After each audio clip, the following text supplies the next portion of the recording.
Hey friends, welcome back to Kitchen Wisdom. Today, we're diving into one of my all-time favorite holiday traditions, hosting a gingerbread house decorating party. And if you've ever done this before, you know exactly what I mean when I say it's sugar-fueled chaos in the best possible way. Every December, my daughter and I invite her friends over for this sweet little event that somehow turns into a construction zone of candy, giggles, and frosting on the ceiling. It's funny because every year I tell myself, this time I'll be prepared. The table will stay clean, the kids will decorate neatly, and we won't need a sugar detox afterward. And every single year, I'm proven completely wrong. And I love it. Because the mess, the laughter, and the sticky fingers, that's the heart of Christmas right there.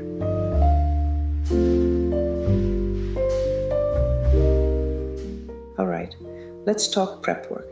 Here's my biggest piece of advice. Buy pre-assembled gingerbread houses. Seriously, skip the stress. I've learned this one the hard way. One year, I decided we'd do it all from scratch, rolling the dough, cutting the walls, baking, assembling. À quoi tu t'attaques? Full gingerbread construction experience. By the time I got to the decorating part, I was too tired to even hold a piping bag. The walls kept sliding, roofs were cracking, and let's just say my house leaned more than the Tower of Pisa. Now, I always buy pre-built gingerbread houses. They're sturdy, ready to go, and leave all the fun parts for the kids. Decorating, eating candy, and making a sweet mess. Plus, using pre-built houses means everyone actually gets to enjoy the party instead of waiting hours for icing to dry. And about those kids, they never come with enough candy. The first year, I thought one bag per house was plenty. Oh no, half was eaten before we even started decorating. Now, I buy at least double. Mini marshmallows, candy canes, M&Ms, gumdrops, and even pretzels for log cabin roofs. Also, adults secretly love eating the decorations too. Don't let them fool you. Another pro tip. The icing that comes in those kits, it's thicker than spackle. I like to thin it just a bit, with a tiny splash of water, and then transfer it into squeeze bottles. Game changer. The kids find it so much easier to use, and you'll avoid those frosting explosions that somehow reach the walls. Here's how I set the scene. I cover the table with butcher paper and a sheet of clear cellophane. It's not just festive, it's cleanup insurance.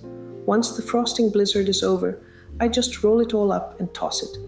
Each kid gets their own Christmas tin tray, so candy doesn't end up rolling across the floor and into the dog's mouth. Ask me how I know. And for the adults, I always have a cozy coffee and cocoa bar nearby. I'm telling you, decorating is intense business. Nothing bonds people like caffeine and cookies. Sometimes I'll even put on a little friendly competition, best roof design or most creative candy use. But of course, the prizes are always edible. One year, I made the mistake of offering chocolate Santas as prizes. Big mistake. The kids stopped decorating halfway and focused entirely on winning the Santa. Lesson learned. The real prize is survival.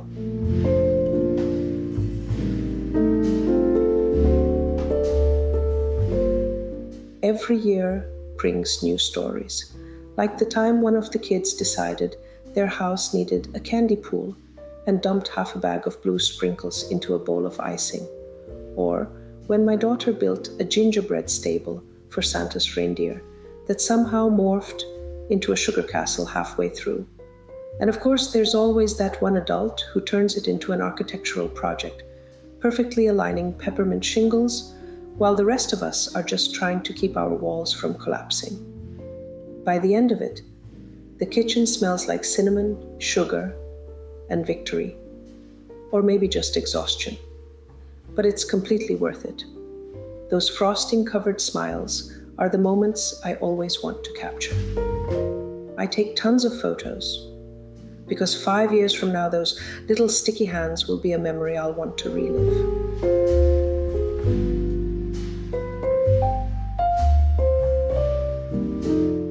All right, let me tell you some of the lessons I've learned. The kind you only discover after cleaning royal icing off your walls at midnight. First, always double your candy supply. I don't care how much you think you bought. It's never enough. Kids eat first and decorate second. You'll watch gumdrops vanish faster than snow on a hot roof. Use squeeze bottles for icing. Trust me, it saves your sanity and your countertops. The control is better, the cleanup is easier, and no one ends up accidentally shooting frosting across the room. Have paper towels and wipes ready. You'll think you won't need them. You will. Set up a drying station, just a little side table or counter, where houses can rest overnight without someone bumping them and sending gumdrops flying, and play holiday music. It drowns out the sugar buzz and adds to the chaos in a good way, because nothing feels more festive than decorating a cookie roof to Mariah Carey. And here's my ultimate tip. Forget perfection. Aim for fun. Crooked roofs, candy avalanches, that's not failure. That's creativity in motion. The wobbliest houses always end up being the most memorable. And the laughter they bring is what really holds the whole thing together.